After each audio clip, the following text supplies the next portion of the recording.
on va continuer, on va manifester et on lâchera rien de toute façon.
se crèvent pour nourrir le pays, et eux là-bas nous traitent comme des voyous, qui viennent voir nos comptes, nos factures de gasoil, on étouffe. On a un terroir de malades en France. Ils sont en train de tout nous niquer là. Faut rien lâcher les gars.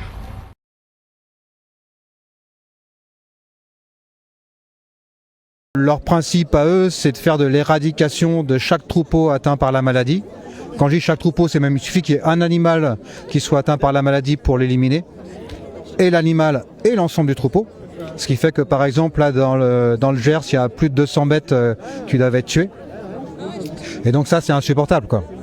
En sachant que en 1984, il y a eu des cas de maladies identiques à La Réunion et qu'ils ont traité cette maladie-là uniquement avec du vaccin et pas du tout l'éradication. D'autres pays appliquent une autre méthode. Apparemment, ça marche aussi bien. Et en France, on fait pas ça. Et ces personnes-là ne pourront pas repartir. C'est impossible en fait. Donc c'est vraiment une volonté de tuer l'élevage en France. Le problème, moi si ça m'arrive, moi je repars pas. Hein. Moi ça fait 30 ans que je suis en train de faire la génétique, je repars pas. Hein. Ce qu'on constate, c'est que là, la FNSEA, les JA, au moins une grande partie, mais pas tous, et la ministre avancent la main dans la main pour faire de l'éradication sur tout le territoire. Et c'est là où nous, aussi bien à la Conf qu'à la coordination rurale, on est contre l'orientation de la FNSEA qui vise à produire toujours plus pour être concurrentiel sur les marchés mondiaux. Et ça, nous, on sait que c'est une catastrophe. On n'y arrivera jamais. Nous, ce qu'on veut, c'est continuer à conserver des fermes familiales qui peuvent se transmettre. Parce qu'aujourd'hui, il y a de plus en plus un désir d'avoir des grosses fermes. Et la destruction du monde agricole, c'est bien avec la politique de la FNSEA. On cherche à virer tous les paysans des campagnes pour que les campagnes puissent être achetées par BlackRock et tous ces gens-là et qu'on fasse des grandes exploitations industrielles où il n'y aura plus de paysans, il n'y aura plus que des grosses machines et tout. Donc, ce qu'ils sont en train de faire, c'est d'essayer de détruire la spécificité extraordinaire de la paysannerie française, qui n'était pas la même à 30 km là de Nantes, hein, pour nous refaire des espèces de campagnes comme il y en a dans l'Oklahoma, quoi. Vous voyez, c'est où il y a un paysan tous les... Mais c'est pas des paysans, c'est des sociétés, Donc ils veulent faire une industrie agricole, alors que nous, la France, on était un artisanat agricole. Au moment où on se parle, il y a des interrogations sur le consensus scientifique. Les scientifiques aujourd'hui disent ce qui est le plus efficace pour éviter que la maladie se propage, c'est d'abattre dès le début la totalité d'un lot d'animaux dans lequel il y a une vache malade. Parce que cette maladie, qui est sournoise, elle a la possibilité de se déployer dans des animaux, dans des vaches qui n'ont pas de symptômes, et qui, malgré un test, qu'on appelle un test PCR, un test sanguin qui peut s'avérer négatif, la bête est chargée en virus. Non, mais c'est clairement du foutage de gueule, là, ce qu'on vient d'entendre. Je veux quand même rétablir la vérité. Il y a une étude de l'EFSA qui montre très bien que lorsque la couverture vaccinale est atteinte, il n'y a aucune différence entre les pratiques d'abattage total et l'abattage ciblé. Il y a également la Fédération vétérinaire européenne qui tient la même position. Donc clairement, en fait, le seul choix que fait Monsieur Arnaud Rousseau, c'est de choisir le commerce et l'exportation. On sait très bien que si on ouvrait la couverture vaccinale à l'ensemble de la France, il n'y aurait qu'un frein de 2 à 3 mois avant d'avoir atteindre la couverture vaccinale totale. Des vétérinaires qui sont en fait opposés à cette politique d'abattage total. On les a entendus un peu cet été, mais on les a pas entendus longtemps parce qu'ils ont tous reçu un courrier comme ceci. C'est une plainte de l'Ordre national des vétérinaires. J'ai reçu plusieurs copies de ces plaintes. Je suis même en mesure de vous dire qu'il y a des passages qui sont copiés-collés. C'était des vétérinaires qui avaient critiqué dans les médias, en ligne, par écrit, sur des vidéos ou même lors de webinaires. Et en retour, ils ont reçu cette plainte disciplinaire avec, on leur dit par exemple, pour Toussaint. Force est de constater que vos propos manquent de base scientifique. Ils sont approximatifs, péremptoires, leur donnant un caractère déloyal, malhonnête, scientifiquement non détaillé, dans l'objectif d'induire le public en erreur. Et je vous passe un petit peu la suite. C'est vrai que certains ont subi des pressions. Oui, certains ont subi des pressions. J'étais encore au contact au téléphone avec eux aujourd'hui. Ils maintiennent les propos qu'ils ont tenus à l'époque, mais maintenant, ils se tiennent un petit peu à carreau, ils osent plus s'exprimer parce qu'effectivement, ils ont peur de plus pouvoir exercer leur profession. Dermatose nodulaire contagieuse, cette maladie qui concerne les bovins vient de faire son apparition chez nous. Elle se manifeste par l'apparition de boutons sur tout le corps de l'animal. Cette maladie contagieuse peut entraîner des pertes économiques importantes si la vaccination n'est pas effectuée. Alors, ces mesures sont les suivantes. Une première mesure dite d'urgence qui consiste à limiter, si vous voulez, le mouvement des animaux dans les communes jugées les plus atteintes. La seconde mesure est la vaccination, parce que nous savons très bien que nous ne pouvons pas enrayer cette maladie sans pratiquer une vaccination généralisée du cheptel. On était les seuls, nous, la Confédération paysanne, à soutenir la vaccination élargie. La plupart des protagonistes autour de la table, FNSEA en tête, refusaient de penser à cette stratégie. Pourquoi ? Parce que ça ralentit le commerce et ça ralentit donc l'export à l'international. La raison qui est cachée derrière, c'est qu'on aimerait bien quand même réduire les cheptels en Europe pour peut-être pouvoir imposer le Mercosur, parce que ça, si demain on baisse de 20 ou 30% le cheptel européen, et ben ça va laisser la porte à l'importation. Dans le même temps, il y a l'accord avec le Mercosur. Il faut bien faire de la place pour la viande bovine. Bon, ben voilà, qu'est-ce que je peux dire, moi ? Moi, ce que je peux dire, c'est que je mets toute ma bonne volonté depuis 18 ans, 19 ans pour essayer de sauver notre pays. Et les agriculteurs, ils ont raison, sont parmi les plus menacés. Voilà. Et si les Français veulent sauver l'agriculture française, et en particulier l'élevage, il faut prendre des mesures absolument draconiennes, sinon c'est foutu. Il faut pas accepter le Mercosur. Parce que le Mercosur, ça veut dire qu'on va être envahi par des productions de viande du Brésil qui seront pas forcément mauvaises, mais qui seront pas forcément non plus géniales. Et ça, c'est ce que dans les couloirs de Bruxelles, on appelle le traité, l'accord viande contre Mercedes. Parce que les Allemands se frottent les mains, ils vont pouvoir en échange vendre beaucoup plus de Mercedes au Brésil. Il faut soutenir la coordination rurale sur un sujet de cette nature. Je lance ici un appel à la coordination rurale. Il faudrait qu'ils soient bien plus vigilants pour faire passer le message auprès de leurs syndiqués qu'il faut sortir de l'Union européenne. Tout le reste est littérature. Voilà. L'Union européenne pourrait bientôt approuver l'accord commercial le plus important de son histoire, le traité de libre-échange avec le Mercosur. Le Mercosur, acronyme de Mercado Común del Sur en espagnol, en français Marché commun du Sud, est une alliance économique réunissant plusieurs pays d'Amérique latine. En vigueur depuis le 31 décembre 1994, il regroupe aujourd'hui l'Argentine, le Brésil, le Paraguay, l'Uruguay et la Bolivie. Cet accord est parfois surnommé Cars for Cows, traduction des voitures contre des vaches. S'il entre en vigueur, il s'agira de l'accord de libre-échange le plus important jamais conclu par l'Union européenne. Pourquoi est-ce que la Commission européenne veut-elle conclure cet accord ? Eh bien parce qu'en échange, les pays du Mercosur vont aussi lever leurs barrières commerciales pour des produits européens. Et ça, c'est une bonne nouvelle pour l'automobile, le secteur des produits chimiques, les équipements de haute technologie, mais aussi les produits pharmaceutiques. Pour la Commission européenne, cet accord, c'est aussi un enjeu géopolitique important. Il permettrait de créer la plus grande zone de libre-échange au monde. Das ist ein Markt von 770 Millionen Verbraucherinnen und Verbrauchern. 770 Millionen, das ist ein Markt, den wir uns erobern sollten. Mais alors, pourquoi est-ce que ça coince ? Avec cet accord, un quota de 99 000 tonnes de viande de bœuf taxée seulement à 7,5%, contre environ 40% aujourd'hui, et 180 000 tonnes de volailles seraient exemptées de droits de douane. Le problème, c'est que certaines substances utilisées en agriculture, des antibiotiques, des hormones de croissance, des pesticides interdits en Union européenne, sont très largement répandues dans les pays du Mercosur. Donc pour les éleveurs français et européens, des normes sanitaires et environnementales moins strictes, plus l'abaissement ou suppression des taxes, plus la main-d'œuvre moins coûteuse dans le Mercosur, égale des produits beaucoup moins chers que les leurs. En clair, pour eux, c'est tout simplement de la concurrence déloyale. Avec le traité du Mercosur, c'est un véritable agricide qui se prépare. La faillite annoncée de milliers d'exploitations françaises, en fragilisant durablement notre capacité à produire notre alimentation, ce traité condamne notre souveraineté alimentaire. En Europe, l'Allemagne, l'Espagne et le Portugal sont les plus favorables à cet accord. Et dans le camp des contres, on retrouve l'Italie, la Pologne, l'Autriche, l'Irlande, les Pays-Bas ou encore la Belgique qui ont exprimé quelques réticences. Mais aussi la France qui a toujours été le pays le plus critique à l'égard de cet accord. Pour être ratifié, le texte concernant la partie sur le libre-échange n'aura pas besoin de l'unanimité des États, mais seulement d'une simple majorité qualifiée.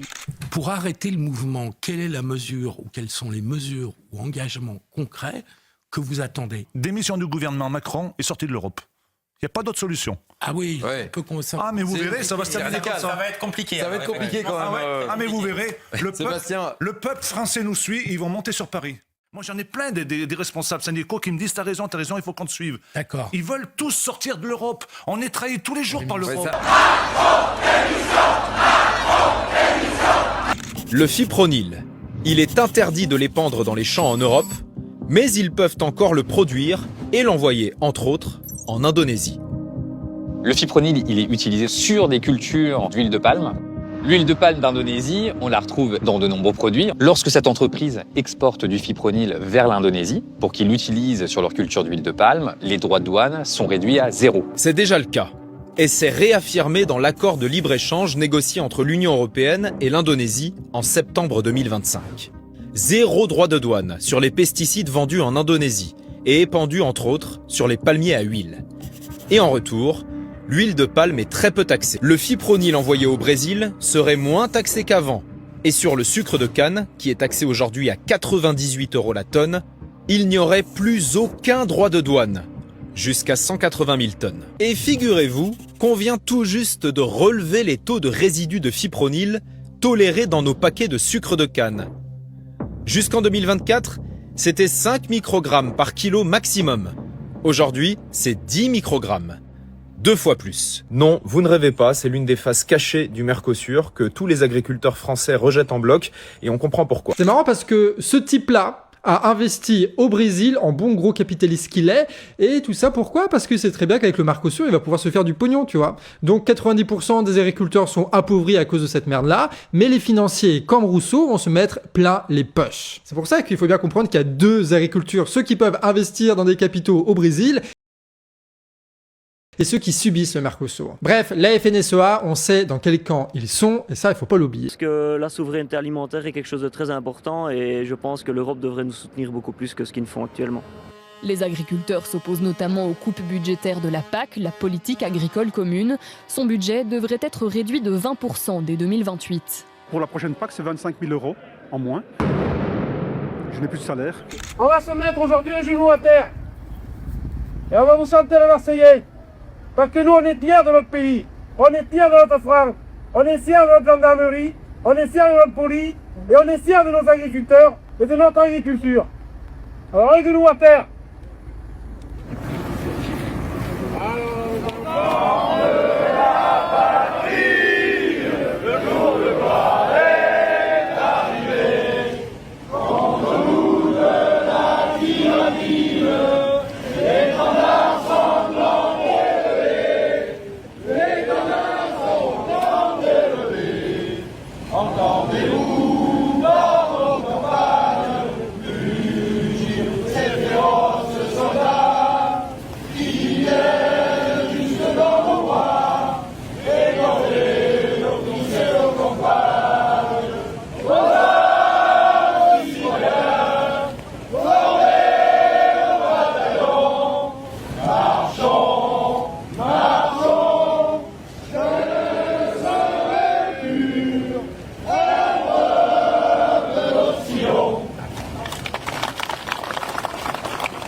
La lutte contre le changement climatique et l'amélioration des normes environnementales sont incompatibles avec la politique libre-échangiste inscrite dans les traités. Pourquoi est-ce que le libre-échange est à ce point un problème ? Eh bien parce que les agriculteurs français vont être en concurrence avec toutes les agricultures du monde. Exemple, ici en Roumanie, la plus grande ferme d'Europe. Elle fait 57 000 hectares pour une seule ferme, une seule exploitation, unique. Elle est sur le Danube, près de la ville de Braila. Autrefois, c'était une zone humide. On était vraiment dans une zone de biodiversité avec des marécages ou des zones semi-terre, semi-rivière. Mais ce sont devenus des champs sur des grandes surfaces. On va évidemment avoir un parc de machines. On a plusieurs types de production sur place. Et les agriculteurs français vont être en concurrence avec cette ferme. Et donc, s'ils veulent vivre et survivre, ils doivent rester compétitifs avec ce type d'agriculture.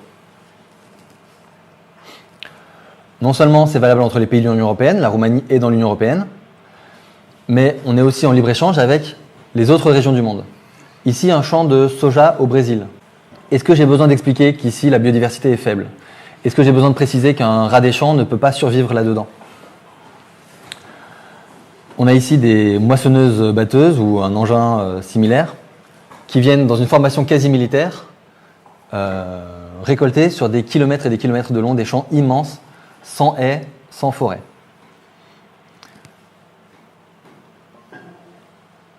quand on adopte des politiques de libre-échange total, on met notre agriculture en concurrence avec cette agriculture ou avec des agricultures similaires d'autres régions du monde, qu'on pense aux États-Unis ou à l'Australie, etc. Et donc là encore, s'adapter, se mettre à niveau ou mourir.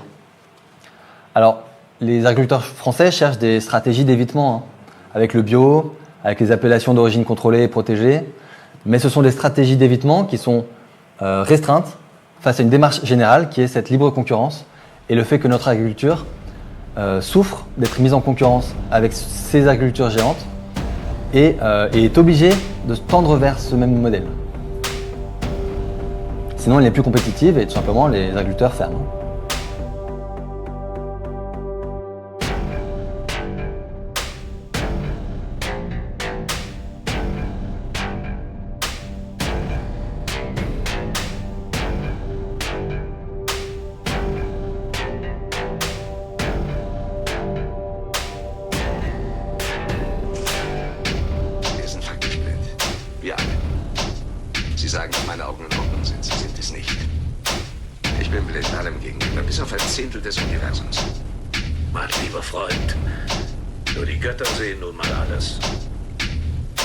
Ich bin dabei, mich den Göttern zu nähern.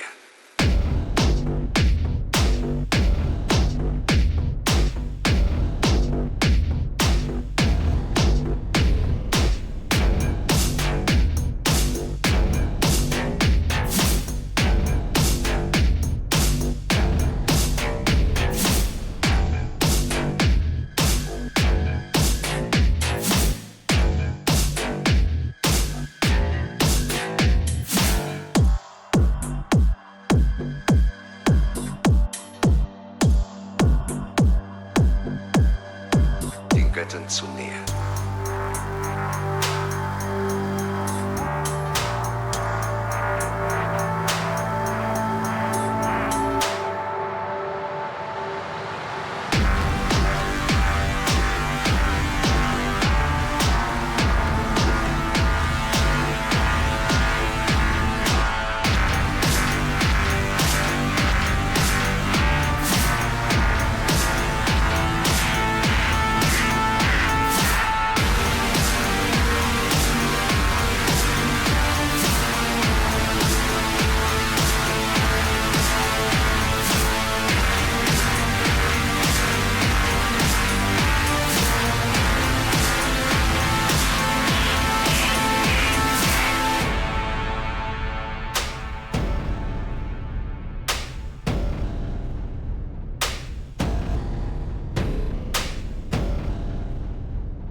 La moitié du poulet qui est consommé en France vient désormais d'Ukraine. Il vient de méga factories de poulet. Il vient en réalité d'un homme qui est le patron de 99% de la production du poulet. Et vous savez où est-ce qu'elle est, son entreprise ? Elle est à Chypre. Oui. C'est une solidarité avec le peuple ukrainien ? Non, c'est pas une solidarité avec le peuple ukrainien. Pourquoi on continue ? Bah alors ? Pourquoi on continue ? Bah alors ? Pourquoi on continue ? Bah alors ? Pourquoi on continue ? Bah alors ? Pourquoi on continue ?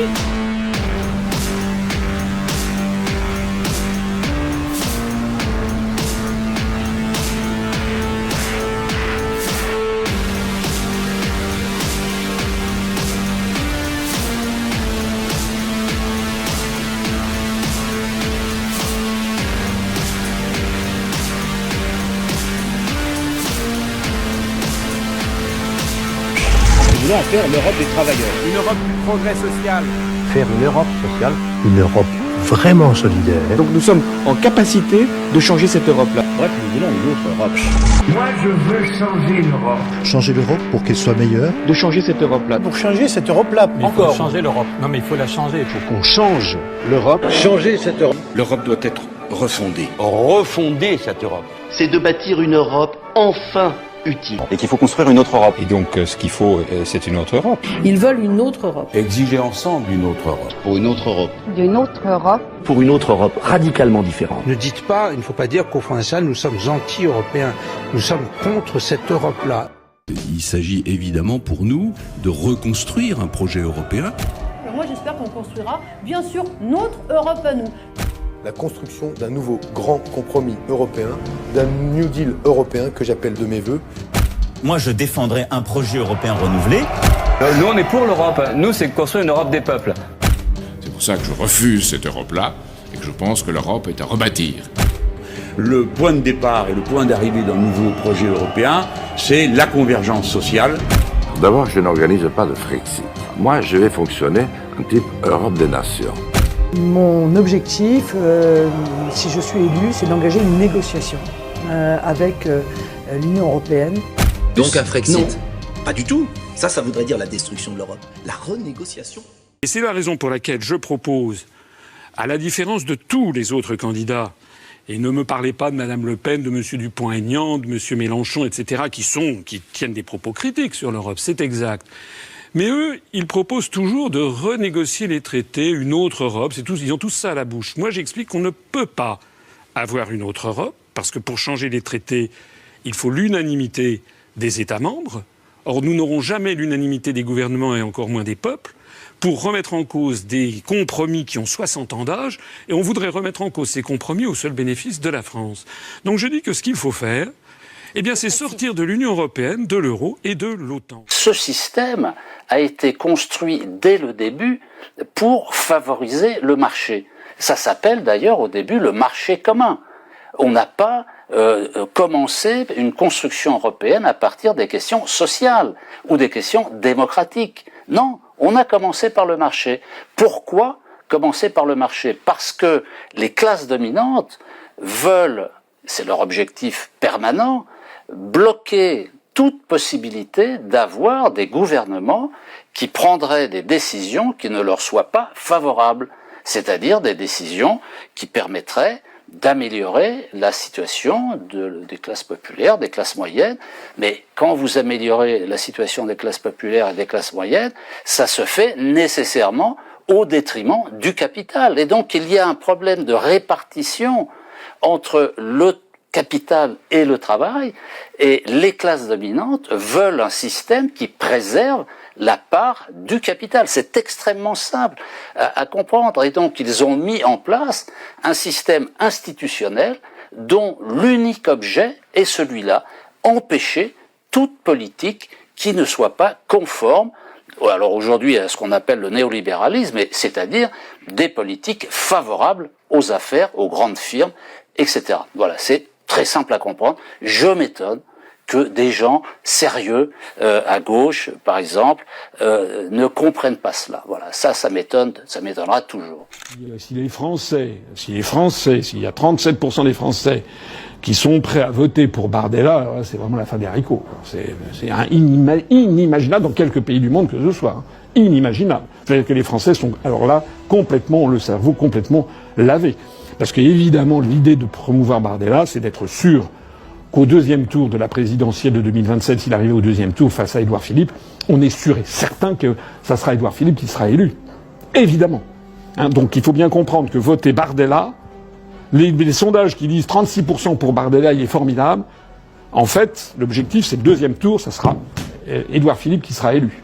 Donc il faut absolument que les Français tout de suite comprennent le piège qui leur est tendu. Surtout ne votez jamais pour le RN. Ça fait 8 fois que le Front National existe pour faire élire le candidat du système. C'est absolument machiavélique.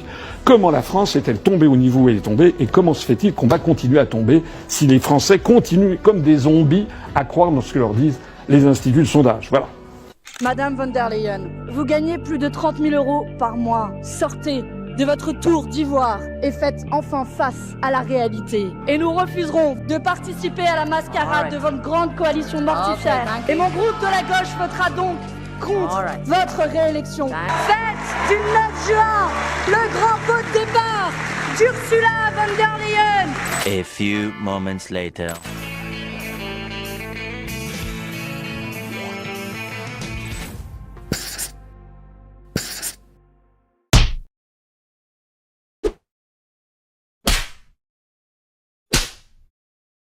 Le vrai choix qui s'offre aux Français, c'est soit le Frexit, soit la destruction de la France.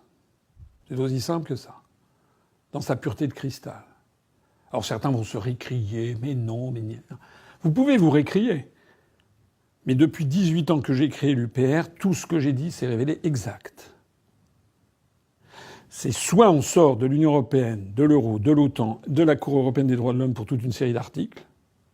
Et là, on a l'espoir de redresser notre pays, notamment en mettant un terme à la libre circulation des mouvements de capitaux, à la libre circulation des capitaux, notamment en mettant, en imposant une politique aux frontières, pas seulement sur les flux d'hommes, mais aussi de marchandises, en remontant les droits de douane, ce qu'a fait Trump, etc., en mettant de côté l'OMC, etc. Il y a toute une série, je vous renvoie à notre programme, et en reprenant une politique pour les Français. Il faut augmenter de façon significative le SMIC et les salaires des Français, parce que beaucoup de gens n'y arrivent plus. Il faut sortir tout de suite du marché de l'énergie. Il faut se réapproprier une politique comme ça avait été fait à la Libération avec un EDF nationalisé. Il faut faire bénéficier les Français de tout l'appareil productif que leurs parents et grands-parents et arrière-grands-parents ont fait pour que justement ils aient une énergie bon marché, etc.